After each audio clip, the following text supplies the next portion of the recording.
Welcome everybody. If you're new here, please don't be scared off by that part 19 in the title because this is a great place to jump in and I've got some really great games to share with you all today. So get those wish lists open and ready.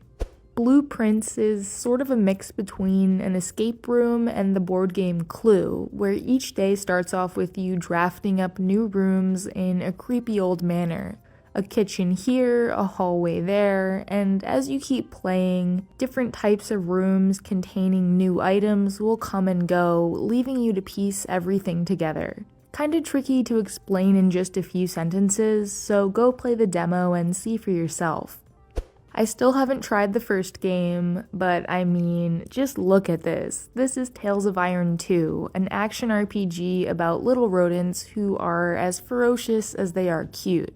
This sequel takes place up in the northern snow-covered lands of beasts and bandits, and will release sometime in February of next year, which gives me just enough time to play Tales of Iron first. When I was a kid, I thought yo-yos were really cool, and now guess what? They still are. So that makes Pipistrello and the Cursed Yo-Yo just about the coolest game out there right now. Use a haunted childhood toy to take down 4 mob bosses spread across the city and save your family's reputation, all while pulling off some sick tricks. Another one that may remind you of your childhood in a different way is Woodoo. It's a puzzle game where everything is carved out of wood. Match the missing pieces to objects in the dioramas and watch the scene come to life as you learn the heartwarming story of a fox visiting the countryside. Speaking of the countryside, Zarya will take you deep into a rural post-Soviet town as a delivery driver trying to make ends meet. I love off-roading games and delivery games, so combining that with a slow, down-to-earth story and beautiful scenery, I think we have ourselves a winner. Or, if you want to go fast, shrink things way down with tiny tires as you race across tiny scenes from the breakfast table to the roulette table. Inspired by the Micro Machines series, this one looks like a good quick and casual game to play on the go, and it seems it could be extra fun with friends. Screenbound is a game about being distracted, but totally in control. Grab your Game Boy adjacent gaming handheld and take to the wilderness, solving puzzles in 2 dimensions simultaneously. The developers have teased that a public demo is coming soon, so I'll be very interested to try that one out. I'm not really sure what to make of Great God Grove, but if you've played the creator's previous game, Smile For Me, then you should be right at home here.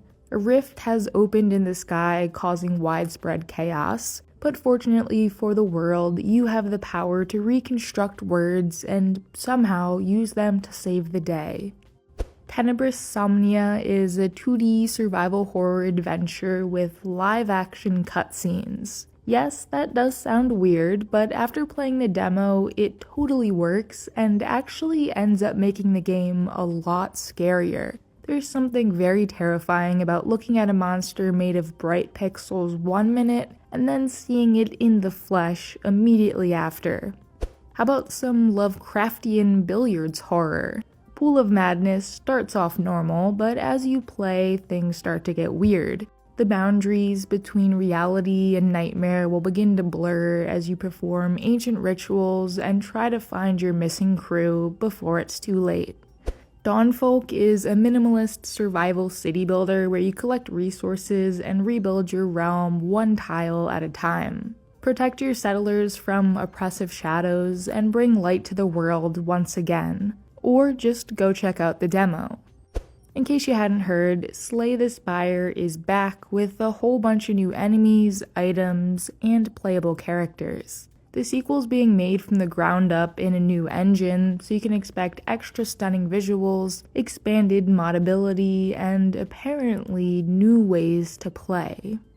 Grab, drop, and throw nearly every piece of the puzzle in Pinky's Paradigm, a puzzle platformer that repurposes common gaming tropes into some interesting mechanics. So basically you can use keys as platforms, coins as a mode of transportation, and bombs as bombs.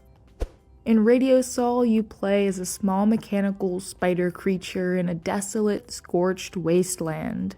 In search of answers, you'll have to navigate through the ruins of megastructures and abandoned cities, avoiding the deadly rays of the sun. Centum looks to be sort of a classic adventure game with some reality-bending weirdness going on behind the scenes. You're a prisoner in a cell. You have to escape, but is that really the goal? Who's the one telling you this story, and can they even be trusted? Explore a small open world and restore water to the people with the help of your dog companion in Sands of Hope. Solve puzzles, play minigames, and fly around in a little ship. I'm getting some Tunic vibes from this trailer, but without any of that punishing, Souls-like combat stuff going on. I've got just 2 more titles for you today, and we're ending off on a very good note. Nightmare Operator is an action horror shooter about hunting yokai in the haunted ruins of Tokyo. Gameplay is a mixture of classic tense survival horror and skill-based fighting game combat. I'm hoping a demo for this one comes out at some point before it releases, because I don't think it's going to be for a long while still. And if you've ever wanted to run your own mascot business in a cursed, rundown Japanese town, Promise Mascot Agency is the game for you. This one is from the creators of Paradise Killer, so you already know there are going to be tons of over-the-top characters to talk to, and this game is adding a whole driving mechanic and card-based combat. Really, none of this makes sense, which just makes me that much more curious.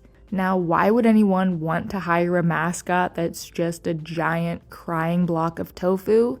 I really don't know the answer to that question.